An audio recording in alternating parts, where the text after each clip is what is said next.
Can you elaborate what that picture means? That is that's a good conversation. I got that so many years ago, and underneath it is basically it's you can't experience anything until you lose sight of the shore. Hmm. If you're a boat and you're anchored to the dock, you're never gonna get used to that boat, right? You have to step out of your comfort zone. You have to step out into the unknown, oftentimes, and that's where the magic happens. That's where you've got to have some level of faith and belief in yourself and take that risk to really step into the life that you truly want. The following is a conversation with Patti Handy. Patti has spent a combined 20 years as a financial advisor and a mortgage advisor. But after having countless conversations with women, she decided to pursue her dream of financial coaching for women. Patty is a teacher at heart and loves to educate and empower women with money smarts. Understanding that money can be an overwhelming topic for many, she's audaciously passionate about creating financial confidence when it comes to her clients' well being. This has been the catalyst for her to follow her passion of empowering and educating women in their financial journey. Patty is also a certified executive coach, a certified life coach, holds a real estate broker's license, and is the author of 4 published books. Here's our conversation. Patty, thank you for coming on the podcast. Thanks, Daniel. Happy to be here. I really appreciate you coming here, and I have a lot of really fun questions to ask you. But just to start out, I have a quick question. Why Sure. make the pivot to financial coaching from your previous career? Yeah, great question. I get asked that quite a bit because I was a financial advisor prior, and some friends had called me ballsy to leave a job that was, good income and benefits and secure and all that good stuff. There was a couple of reasons. One was the idea of regret. I was going to have more regret if I did not do what I'm doing now. If I looked back and thought, gosh, I wish I just had the faith and the belief in myself to just jump and do it. And the regret of not doing it was greater than the regret of staying and being comfortable. So that was one reason. The other is that with that job, and prior to being a financial advisor, I was a mortgage advisor. And between those two careers, I have spoken to so many women specifically who were struggling with finances. The common theme of embarrassment and shame and overwhelm and fear, came up over and over and over. And in both of those roles, as a mortgage advisor and a financial advisor, there really wasn't the component of the life coaching, the financial coaching, the education. And we were more just doing the task at hand, whether I was doing a Mhm. mortgage for a person or managing assets. So I wanted to do more of the coaching aspect, and that's where I just that's what kind of drove me to jump ship. Got it. So do you think you did it because you just felt more fulfilled doing more direct coaching than just doing mortgages or other financial advice? Oh, 100%. Yeah, it is definitely more fulfilling. I feel like I'm making a greater impact. I'm able to reach, more women, literally around the country. So, and it's definitely more fulfilling. Got it. Understood. To switch gears a little bit here, on a bit of a higher level, what do you think are some common financial tips that everyone should know but doesn't? Oh, that's a lot of good questions. Hmm. So, there's a lot of moving parts to that answer. One is that I think many people, because of the idea of finances and managing money, is oftentimes is overwhelming. They don't really spend the time that they need to in really getting into their finances, understanding it. And it's actually much simpler than most people think in terms of investing and in terms of managing the money. Um, so they're not looking at that. I mean, I think statistically they spend more time planning a vacation than they do managing their finances, and Hmm. that's obviously not great. Um, the other side to that is that there's oftentimes spending issues that happen sort of subliminally, and we have this addiction to a life we don't want, and it's dangerous. We are caught up in various things in life oftentimes, and our spending can really create debt, create stress, arguments in marriages. The list goes on. So I mean that's just a couple high level, but I mean there's certainly more that are a factor for sure. To get into one of the things that you said we're almost addicted to this life that we don't want. What do you mean by that? I think that we are caught up in these habits, and because they're familiar, they feel safe. We continue them, and it's this life that we don't want. We don't want the stress, we don't want the rat race, we don't want the grinding and the hustling, we don't want these unhealthy eating habits and these unhealthy financial habits, and yet we continue to go down that path because it's just what we have always done. And until we stop that loop, we need to, which is very proactive, and there's a lot of mindfulness to that. Um, things will do, things will happen. If nothing changes, nothing changes. Got it. So I agree with you in the sense that I think a lot of it is trying to break those habits. And one of the most difficult things in life is probably being honest with yourself, which is probably a conversation for another day or maybe another whole nother podcast. But one of the things is that a lot of things in life can be really overwhelming and tough to deal with. And sometimes I think we make more of an emotional decision instead of an objective decision to really kind of stick with those habits instead of being a little more objective and dealing with those overwhelming things in our life. But on that note, one of the things that you're certainly familiar with and have dealt a lot with is money, since you're, a financial coach and you used to work as a mortgage broker. Why do you think money is such an overwhelming topic that people have trouble breaking their habits on? I think that for the most part, at least in the generation that I come from, and I think the younger kids, 20, 30, 40 years, it's a different mindset.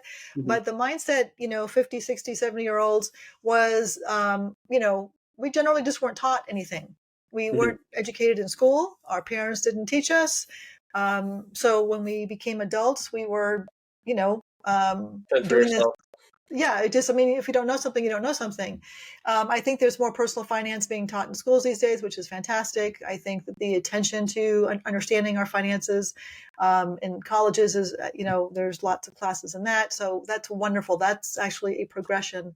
But because we don't know something, we fear it. We're often uncomfortable with it. And it's a topic that we're uncomfortable talking about. I mean, I think people talk more comfortably about their um, well, I'll keep it clean, but the topic of money is I can is read one of your those. mind there. Yep. Okay, the topic of money is, you just don't talk, oh, I make this much per year, and oh, I've got this invested in this fund, and I've got this for my retirement, and you don't need to, share numbers. But most people don't say, you know what, I'm not prepared for retirement, and it scares me. I'm not sure if I'm going to have enough. I'm not sure if I'm going to run out of money. And that's a common thing that I hear from a lot of ladies. It's like, I don't know if I have enough, and I don't want to be a burden on my kids. Hmm. And what do I do? This is scary. And some ladies have actually used the term bag lady. I don't want to be a bag lady. Hmm. And I mean, that's come out of their mouths. So there's some real fear, there's some real concern. And it's just, we don't know what we don't know. And until we get to that place of, and that's why the education for me is really important. Hmm. And the coaching side is really important because, again, it's not something that, a typical financial advisor would do, or a mortgage advisor. And it's just so empowering to really have that in your back pocket.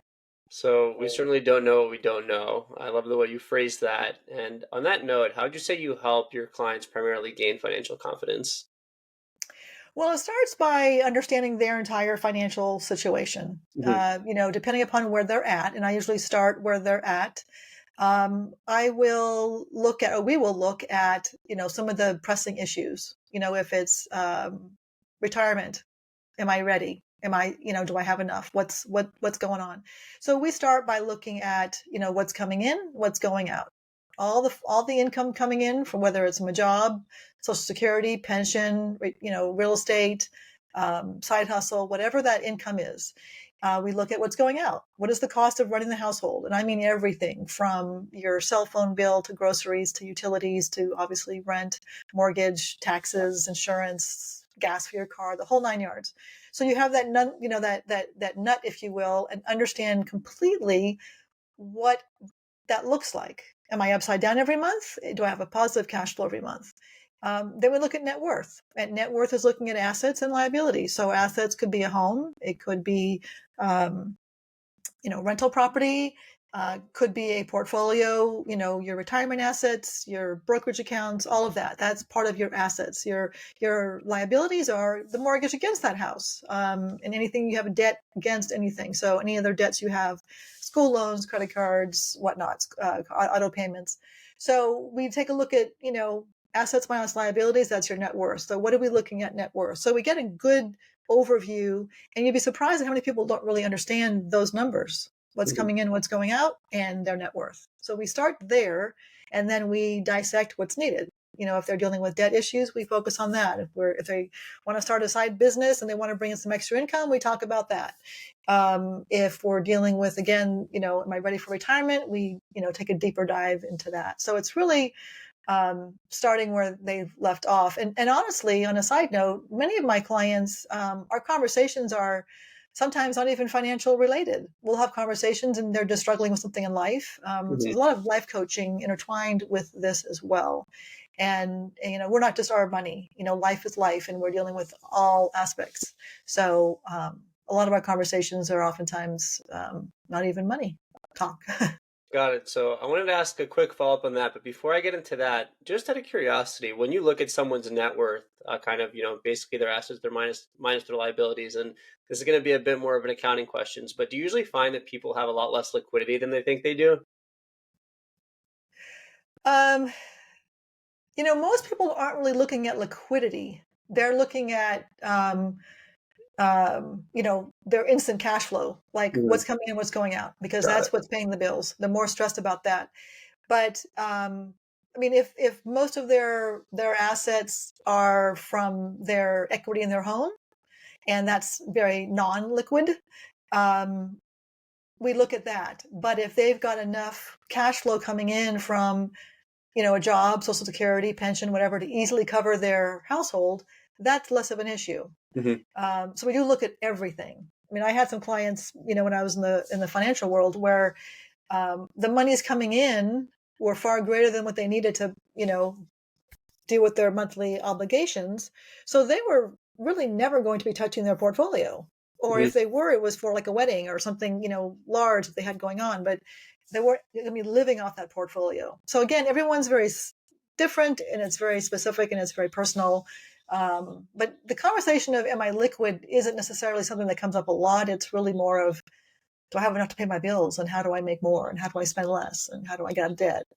Got it. So people are more focused on just that short-term cash flow instead of just, seeing how much I'm totally worth across the board and how much I can liquidate in case doomsday comes. Okay. I appreciate the conversation around there and just the general kind of discussion there. But the follow-up question that I wanted to ask, and I think we see this a lot, especially with financial media, because sometimes it's tough to tell separate the entertainment from the actual advice. Do you think that a lot of issues kind of surrounding financial advisors have to do with the fact that a lot of them give blanket advice instead of tailoring their solution specifically to a client? Uh, the advisors that I know of and that I've worked with are very focused on the specific client. Hmm. There's not a blanket, answer to their thing. Every client is very personal. Their story is personal. Um, you know, is every advisor that way? I don't know. I don't know, how the general world runs in terms of that. But the advisors that I know of, and have worked with, like I said, have a very dedicated interest. And if they're a CFP, which is a certified financial planner, they have Hmm. a fiduciary responsibility to work in the client's best interest, which should be the case with every advisor, whether they're a CFP or not. But uh, no, I would not say that there's this blanket knowledge out there. There's some stuff online that Hmm. is like that, and those are the ones that I, will run from, because there's not really a blanket answer. I mean, there's some general guidelines and general rules, but every individual is just that. It's individual. Everyone has a different story. For sure. But to backtrack a bit, speaking of those guidelines and specifically regarding savings, are there any savings frameworks that you think can be applied to everyone, or do you think that's also a really tailored solution? Well, there's some guidelines that you hear about, saving 10%, 15%, maxing out the 401k, tithing. There's certain things that you hear. And if you're able to max your 401k out and still pay your bills, by all means, absolutely 100% do that. Um, if you can, especially if there's a company match, you absolutely want to do that. If you can save on top of that in terms of a brokerage, absolutely, you want to do that. So some of those guidelines are very good. Stay out of debt, Obviously, that's a good one. We don't want to pay interest rates on credit cards that, these rates are today. In terms of, it again becomes very personal. There's, different apps to use for budgeting. Well, if you don't like to use an app and you want to just use a good old Excel spreadsheet, then that's okay too. Hmm. Whatever works for you. So, yes, there's definitely general guidelines that you should pay attention to. Save as much as you can, obviously, watch your spending, obviously, but live your life, Hmm. enjoy your life. But there's that balance there. You got to be mindful of that balance, and don't do anything that's going to compromise your long-term, financial freedom day. Hmm. And because, we're all, it's important to recognize that the instant gratification is not as important as the long-term gratification. For sure. So I want you to keep that in mind because I have some more creative questions around that later, which I'll get into. But Okay. to get into a bit more of your story and kind of what you're doing. So you work with a lot of women, and specifically with a lot of women who are unfortunately probably going through one of the most difficult times in their life, which is getting a divorce. So from your perspective, from the financial side, what impact does a divorce have on someone's assets or kind of a woman's assets? Oh my goodness, a lot. And I was divorced. I am divorced, so I understand that journey. And yes, I do focus a lot on women who are divorced or widowed or just, single. So there's, one income. But when it comes to a divorce, obviously your finances are cut in half. The house might be sold and you've got half of those assets, if there is even those assets. Hmm. Um, if you were a stay-at-home mom and you're raising the kids and you're out of the workforce for, many years, you're behind the eight ball when it comes to Social Security. And you've got to now get back into the workforce. And you've got to find a job when you've been out of a job for quite a while. I've seen ladies who've been unemployed for decades, and they're trying to get back into the workforce. So they're trying to play catch up, and they're also, their assets are affected. So, and there might be an impact on credit because credit scores were hurt because of, debts and whatnot. If your score has been impacted, that's going to impact your ability to buy another house, or get a good rate on a house. So there's credit repair that may be needed or maybe not. It just Hmm. depends. But it's a very large impact on the finances, and emotionally. That's the other thing. You're coming out of this traumatic experience, you're grief stricken, oftentimes paralyzed for, some time to just kind of come out of that black cloud. Hmm. And so you're just trying to figure everything out, finances, your health, your relationships, if you've got kids. There's so many moving parts. When I was divorced, my son was 18 months old. So I was trying to figure out, how to work and not leave him in daycare all day because Hmm. he lost dad full time. I didn't want him losing mom full time. So, I was just kind of a mess for a while, just trying to get things together. So depending upon the situation, and there's so many moving parts to it, but it's definitely, emotionally, mentally, financially, physically, it's just, it affects every part of our world. Certainly a really unfortunate situation, and I hope for anyone that's getting married that that's not something that they deal with. But statistically, unfortunately, it's still kind of a large occurrence in our society today. But to quick note on that topic, what three pieces of advice would you give yourself back then when you went through that event that you know now? I would, first and foremost, give myself a little bit more grace. I was just so focused on trying to figure everything out, and I didn't allow myself to sort of step back and take that time to grieve. I just didn't have that time. I had like I said earlier, a little one at home, and his livelihood and his life was my first and foremost priority, and that I would not change. That is completely 100%. That would still be the case, but I would also allow myself a little bit more love, if you will, a little bit Hmm. more self care. Um, I would also take some time to. I would have stepped back a little bit and taken some time before I made any financial decisions, to make any of those decisions, um, until I was out of that black cloud place. Once my mind was completely, more intact, if you will, because things were a mess for a while. You just can't make good financial decisions when you're dealing with trauma and grief. It just doesn't happen. So And that's a recommendation that I give to the ladies I work with. Please, don't make any big decisions. If there's somebody that's trying to sell you a product or a service and they're, pushing it on you in whatever capacity, just absolutely just to say no. It's just not in your best interest to do a decision like that when it comes to money when you're in the middle of this. And then third, I would say to lean on,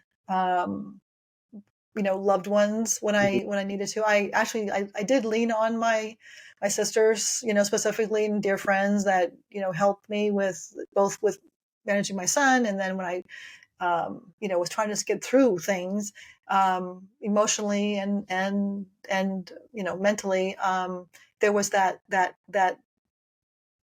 those friendships that really help support me. So don't be afraid to ask for help. Don't be afraid to lean into what you're going through, and just again take care of yourself. That's really huge. And then from there, those decisions in life will come. Whether it's going back to work, whether it's finding work, whether it's starting a company, whether it's what to do with your assets that you do have post divorce. With a clearer mind, you can make better decisions. I appreciate you really sharing that advice. On that note, is there a certain client situation that stands out for you? Um, the one that stands out wasn't financial related. I was working with an executive coach, and there was some um, there was an opportunity that she had that was going to be very lucrative for her, and there was some apprehension. There was some just kind of dragging her feet, and I was unpacking what was going on. We walked through some of the the questions that I asked, and I really wanted to understand what was underlying that, because there was always issues that underline why they weren't moving forward. And long story short, it came down to a situation where she had heard some things growing up, and it was all about kind of staying small and staying quiet. And that was sort of an aha moment for her, and she recognized that was impacting her life today. So she was able to then, move forward and step into her greatness. So again, not really financial related, but it is financial related because it was going to be a lucrative opportunity for her. But it wasn't like managing assets or anything like that. But and that's again, conversation where, it's like I was saying earlier, a lot of life coaching goes on in these conversations. So I helped her kind of unpack what was really going on in her life. Got it. I appreciate you sharing that story. To switch gears a bit here, to backtrack a little bit earlier about the kind of savings framework and financial coaching we were giving, for example, how would you advise entrepreneurial clients? Well, I would say that if they have a job, make sure they don't leave that job until they are ideally making some good income on their side hustle or their entrepreneurial endeavor, versus just quitting cold turkey and then starting your business. Make sure you sort of transition that slowly, and prepare for that. Have a nice cushion of assets, cash sitting in the bank that you can pay your expenses quite comfortably, and also any other business expenses that come up, because when you start a business, there's obviously the out of the pocket initial expenses. It obviously depends on what you're doing, whether it's a brick and mortar or you're doing an online business or whatnot. But prepare as much as possible when it comes to that, and have those assets set aside, and get things launched as much as you can before you leave your job, so you're not playing catch up and starting cold turkey. Got it. Speaking of playing catch up, have you ever advised a client, whether entrepreneurial or not, someone that's just lost it all starting from zero? Um, I haven't worked with a client that lost it all and started from zero per se, but if I had, I would say let's just, you know, let's just let's just take it and go. Hmm. Let's look at your skill set. Let's look at your talents, your gifts. What do what's your passion? How can we create income from this? Hmm. Let's look at, what we can do to create income now, fast. And with the advent of the internet and all the opportunities online, there's a lot of ways people can do that. And I've seen some crazy way people make money online, and I am talking big money. It's really kind of nutty. And then looking at what's going out. Again, we sort of look at Okay, what can we cut back for now until we just get things launched and we get our life back in order? What can we cut back on? Does that mean, possibly moving back with parents? I Hmm. don't know. That if that's an opportunity, if that's a possibility, if you're truly starting from zero, that might be a necessity. Hmm. And you just do that for a short period of time. That isn't your life, from now on. This is just a stepping stone that you've got to take to get to the other side.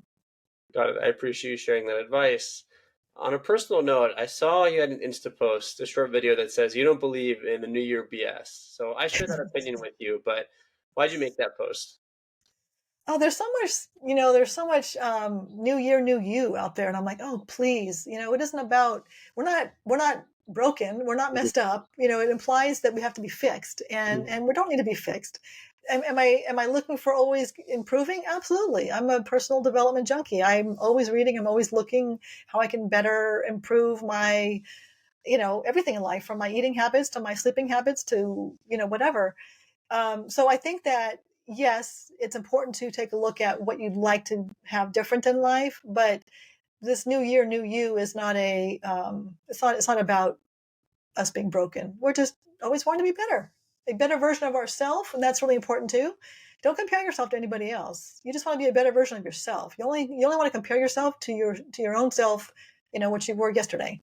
Got it. I love that and definitely agree with that. On another social post, I saw you mention something called a dream fund. What is a dream fund?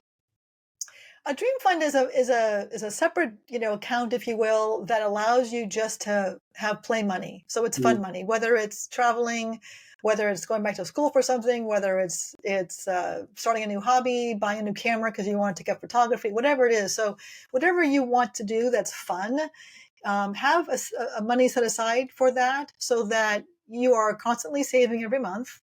And it could be $10 a month, it could be $100 a month, Mhm. whatever it is, that at least you're putting money into this fund that you know that at some point in the future, maybe it's 6 months from now, a year from now, whatever, you've got that money set aside dedicated to that fund.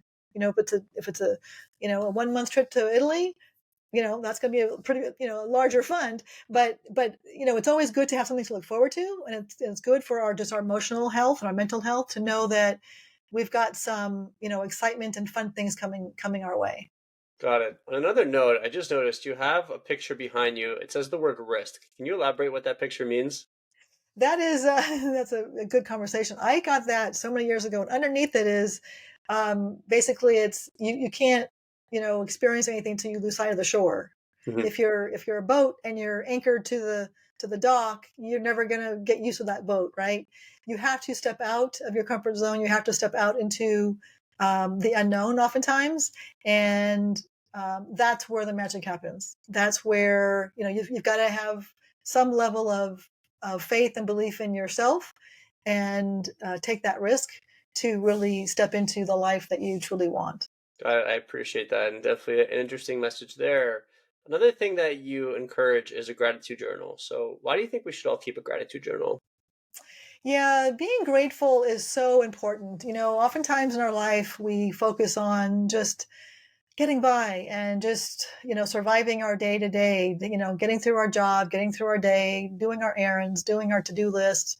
And we don't stop and really recognize the things that we have in our life. And if we start to focus on what's right in our world versus what's wrong in our world, it's going to shift our perception. It's going to shift our belief system, our thoughts, and our actions, and then our results. So if we focus on gratitude, and it could be something simple like the smile from a stranger, it could be the comfort of your bed, it could be your morning cup of coffee, the quiet of the morning with the birds chirping. I mean, finding simple things that you're grateful for just makes you more mindful of all the things in your life that are good, and that Mhm. there is a lot of good in our lives. And are there things happening in our world that aren't great? Yes.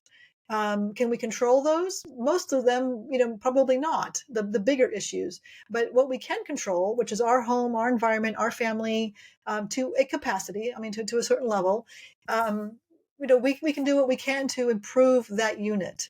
And Mhm. then we can grow out to the community and touch others' lives and whatnot. But um, yeah, being grateful for the little things is truly important. And then you just become a magnet for other good things, for good opportunities, possibilities, for miracles to happen.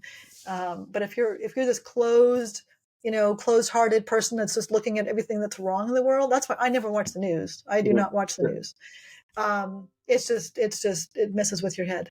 But if you are this open-hearted person that just looks at life like, yes, am I dealing with some issues that I don't like? Yes, we all are. I will get through this. But being grateful for those things and oftentimes, I'll even go a little bit further on this. When I was going through my divorce and I was kind of out of the deep grief, I remember thinking to myself, I'm going to someday work with women and help them through divorce and help them with their finances, because I know that's a big piece. And I knew that I wanted to somehow serve and make this horribly painful experience an experience that will help others. Now, if somebody came to me during my divorce and said, "Oh, this is happening, to you," or it's not happening for you, and you're going to do something good with this someday, I would have slapped them.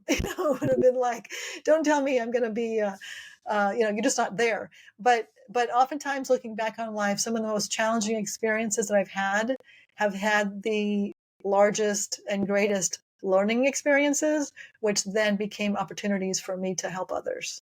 Got it. I love that, and I appreciate you sharing some of the vulnerability there. And I think in the moment it's definitely tough because it's a very emotional thing, and emotions and objectivity aren't two things that are known to get along really well. So it's great that you're able to be that guide, especially for people out there who are going through such a difficult situation. To switch gears a bit back to some of the financial things that you were discussing earlier, and I think we touched upon earlier about this, but just to kind of dive in one level deeper, what do you think we should teach the younger generation about finance specifically? Oh, you're talking my language. I actually wrote two books for the teen market. One was called "How to Ditch Your Allowance and Be Richer Than Your Parents," Huh, and good titles. then I rewrote the book and updated it with some newer information since technology and came into the picture and whatnot. And that's Money Rules 101: Master Your Money Before It Masters You. And it's all spoken to the teen and young adult market. So I wish that all schools make it core curriculum, a personal finance course. That is such an important thing. Kids are coming out of college with credit card debt and school loans. But yes, we need to absolutely start talking to our kids at home at a very young age. We need to teach them how to manage and respect money. Kind of side story. I grew up in a home with 5 kids. I've got 4 siblings, and my dad was the full-time, outside of the home worker, and my mom was the at-home worker, and she was busy raising 5 kids. God bless her. And my dad was out working, oftentimes 2 jobs. And because things were tight, the 5 kids, they supplied us with what we had. And if I wanted something extra, they would say, if you want that, you've got to figure out a way to make the money yourself. So at 9 years old, I started a little candy stand, and I started this little candy stand, and I had kids come to me, and I sold them candy bars, and I got creative. But that actually taught me to respect money and to manage money. We never got an allowance, and I am one to I'm kind of going upstream here. I am not a believer in allowance Hmm. because I feel like kids have a responsibility to fix their bed and do their chores at home. And that's just part of their responsibility of the household, just Hmm. like it's my responsibility to do my things at home. Hmm. But I do believe that they need money to learn how to manage it. So I will suggest that you pay them $3 to wash the car, Hmm. or $2 to vacuum the house, or whatever you want to come up with that will entice them to want to work like we all have to do to earn that money, and then they can do whatever they want with that money. And then you teach them, well, let's take some of that money and let's save some, and let's give some away, and let's play with some. What do you want to buy?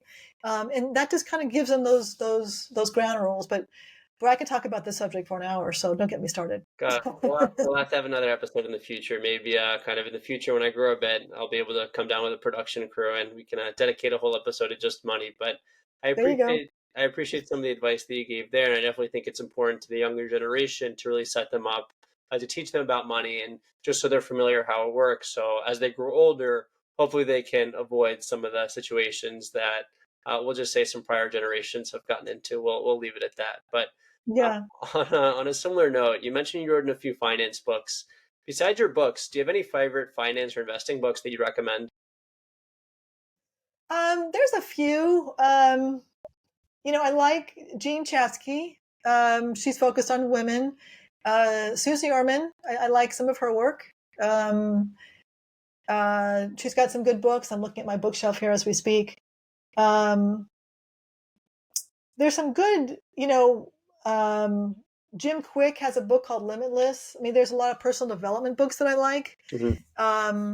But I would say, again, there's lots of authors out there that I like, but Jean Chatzky and Susie Orman are probably my top that I Got it. would suggest. They have got some good books.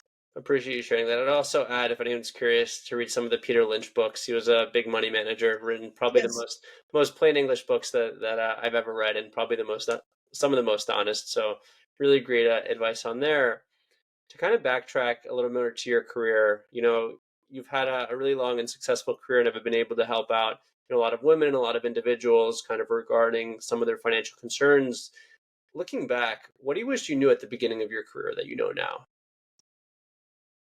Well, the beginning of my career, right out of college, I got into corporate banking, so it was a real, structured 9 to 5 Hmm. type thing. And then when I went through my divorce, I got into the mortgage business because I wanted the flexibility to be at home and be able to work at home. Hmm. Um, I think if I were to come out of college, I would say um, to those that are coming out of college to first of all, don't worry about trying to figure your whole life out. Hmm. Um, the reality is that some of the coolest jobs, some of the best jobs that are going to be out there don't even exist today. Hmm. So 10 years from now, we're going to have jobs that don't exist today that are going to be amazing Hmm. just because of the speed of things and how things are happening. I mean, look at AI, technology. It's crazy, right? I went from, having my accounting degree, going right into corporate banking, and I didn't really stop to think about, okay, really, what is it that I love? What do I want to do? Let me explore some options. In fact, when I came out of college, I didn't even know the job of a mortgage advisor existed. I didn't even know that role.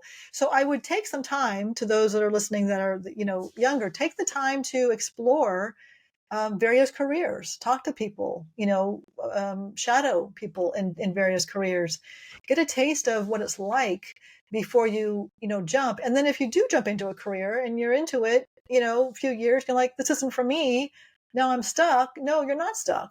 There's no stuck. Hmm. You can, don't feel like the decision you make is the absolute final decision. And I was very like, I needed a plan. I wanted to have this thing all laid out, and plans just that got shot to the wind. But um, be open to taking that time and just learning about all your options, because there are so many options out there, especially now with the internet. I think a great advice to give to the younger generation, especially considering with how fast everything has advanced and just the rate of technological development in the last 10 years. And will definitely be interesting to see what the job market and opportunities lie in 10 years. But I definitely Yeah, agree with your advice there. Encourage people to explore, to find what they're passionate about, because at the end of your life, you want to be able to say that you really did something you loved and made the impact that you wanted to. So for 100%. sure, agree with you on there. But Patty, on a parting note, if someone could describe you and how you want to be remembered in 3 words, what would those 3 words be? Caring, compassionate, generous. Like those are 3 great words. And Patty, thank you so much again for the time. It's been an absolute blast to have you on the podcast. Thank you, Daniel. Great conversation. Thank you for listening to my conversation with Patty Handy. If you enjoyed the episode, rate the show on Spotify, drop a comment on YouTube, and subscribe.